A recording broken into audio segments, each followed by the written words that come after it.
pessoa que está nesse estado de melancolia, ela vê tudo cinza. Ela não tem sentido para a vida. Então, ela perde o sabor. Então, para ela, tanto faz comer arroz como comer uma carne fina. Para ela, nada tem um tempero. Fica tudo sem sabor, sem cor, sem cheiro. Esse é o estado de melancolia. Essa imagem que a gente tem aí, por favor, produção, coloca no ponto a imagem da escultura. O nome dessa imagem aí é melancolia. O escultor que criou essa imagem, ele deu esse nome por conta desse vazio que tem dentro dessa imagem, que se caracteriza, que se representa como se fosse o ser humano. Um ser humano carregando um grande buraco no seu interior. E talvez você que está em casa agora nos assistindo, você se sente assim, vazio por dentro.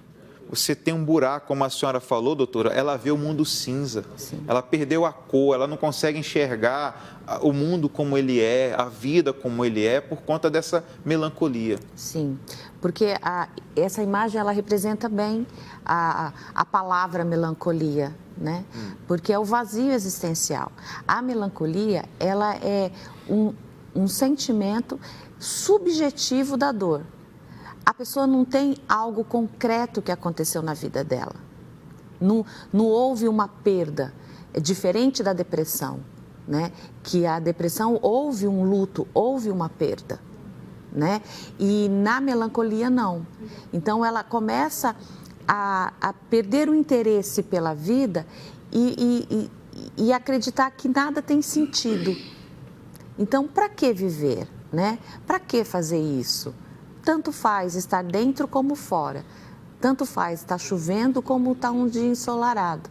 E isso aí atinge todas as classes, né? Todas as classes. Principalmente pessoas que estão naquela classe A, classe de pessoas que têm muitas condições, que elas dizem assim, eu não sei por que eu tenho isso. Sim. Porque há pessoas que, como a senhora falou, ela não sabe de onde vem a tristeza, ela não sabe de onde vem o desgosto, ela não sabe de onde vem aquela vontade de acabar com tudo, porque ela tem tudo, ela tem o mundo aos pés, ela tem uma família, ela tem dinheiro, ela pode viajar para qualquer lugar, mas dentro dela tem esse problema. Sim, porque a melancolia, há uns 2 séculos atrás, era chique, era considerado uma coisa nobre, uma pessoa ter esse estado de melancolia era o grupo da sociedade da arte, né? Então, as pessoas acreditavam que as grandes obras, os grandes criadores eram inspirados quando eles estavam nesse estado de melancolia. Aí, o que acontece? Houve uma virada de chave, houve uma mudança de paradigma e hoje nós vivemos o oposto, a aceleração. Entende? Então, o que acontece? Houve um movimento contrário. Então, hoje as pessoas buscam fora. E elas vão buscando fora. Então, eu busco o corpo perfeito, eu busco a carreira perfeita, o movimento fora, que aí é o oposto da melancolia.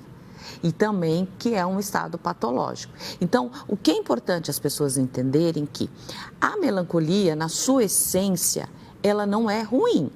Porque é bom você ter esses momentos de dentro. Porque a pessoa precisa sentir esse vazio para que ela possa ter entendimento da importância do outro na vida dela, para ela poder criar vínculos. Então, aí ela precisa desse olhar para dentro. E é aí aonde que ela entra e percebe da importância de Deus na vida dela. E aí que ela começa a entender que ela pode vencer isso. Pode vencer. Porque isso daqui não é a depressão em si. A melancolia não é a depressão, mas é um início dela. É o início. É uma ponta. Ela pode te levar à depressão, entende?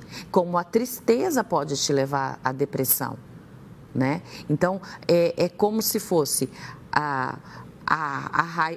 elas fazem parte da mesma copa de uma árvore.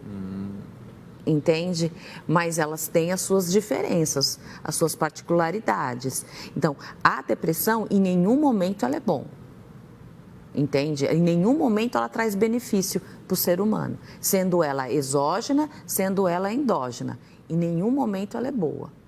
A melancolia, ela tem esse ponto de que quando uma pessoa, todos nós passamos por uma fase de melancolia, seja na infância, na adolescência, na fase adulta. Por quê? Porque esse ponto de melancolia nos faz refletir da existência da vida. Então eu começo a entender que a vida tem um porquê. E aí a importância da fé, porque a fé vai me responder esse porquê. Por que eu existo? Entende? Essa é a pergunta de muitas pessoas, né? Eu lembro que eu me perguntava assim, para que eu nasci? Era uma das perguntas que eu tinha na época em que eu estava sofrendo com o problema da alma. E tem muita gente nos assistindo agora, doutora, que ela tem essa mesma pergunta. Por que eu nasci? E se você está nessa situação aí agora, você está nos assistindo, você está vendo o que a doutora Jussara está falando, você está vendo o que nós estamos falando aqui, você tem se identificado com isso. Você quer ajuda. Então, o número é esse aqui, ó. Queria que você ligasse agora para o 11 3573 3662 ou você mandasse a sua mensagem de áudio ou de texto para que a gente possa te ajudar, tá bom? Doutora, o que fazer depois que a pessoa ela reconhece que ela tem essa situação, ela está nesse momento de vida que ela está passando, o que ela tem que fazer para superar? Bom, aí ela agora ela está nos ouvindo, então ela percebeu que ela não tem uma depressão e ela nem está triste, porque a tristeza eu tenho algo concreto. Então, são alguns pontos que diferem uma coisa da outra. Mas há um vazio dentro dela. Há um vazio dentro dela e ela não sabe por quê. Então, ela fala assim, eu não sei por que eu estou triste, né? Está tudo tão bem, está tudo tão dando certo, né? E mesmo assim, essa tristeza, essa angústia caminha junto comigo. Então, um dos pontos, a pessoa também tem que entender que ela tem que ver o que ela está comendo. A alimentação é muito importante, né? Eu sei que é um movimento até clichê, todo mundo fala disso, mas não tem jeito, né? O ser humano, ele é um corpo físico, então ela precisa ter esse olhar. Então, ela vai começar a trazer o colorido na comida. Então, é um ponto importante. Ela vai começar a fazer alguns exercícios físicos. Não precisa fazer coisa grande. Uma caminhada, levar o lixo lá fora, coisas simples. Ela tem que começar a ter um contato com o fora, né? E aí ela vai fazendo esses movimentos aos poucos e ela vai ter um entendimento que é a fé. A fé é a estrutura, entende? Do movimento saudável da melancolia, para que ela não fique nesse estado, é a fé. Então, esse movimento dela começar a fazer essas pequenas mudanças no comportamento dela, vai fazendo com que ela vai percebendo que ela precisa de algo maior, que é Deus, entende? E isso, a ciência caminha junto com a religião.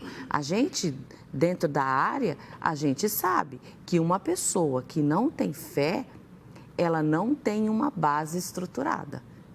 Isso qualquer pensador, qualquer cientista fala isso claramente. Quer dizer, a fé é o primordial. É a base. É a base que a pessoa precisa para que ela possa vencer a melancolia, a angústia, a depressão, a ansiedade, o pânico, todo e qualquer problema que esteja ligado à alma.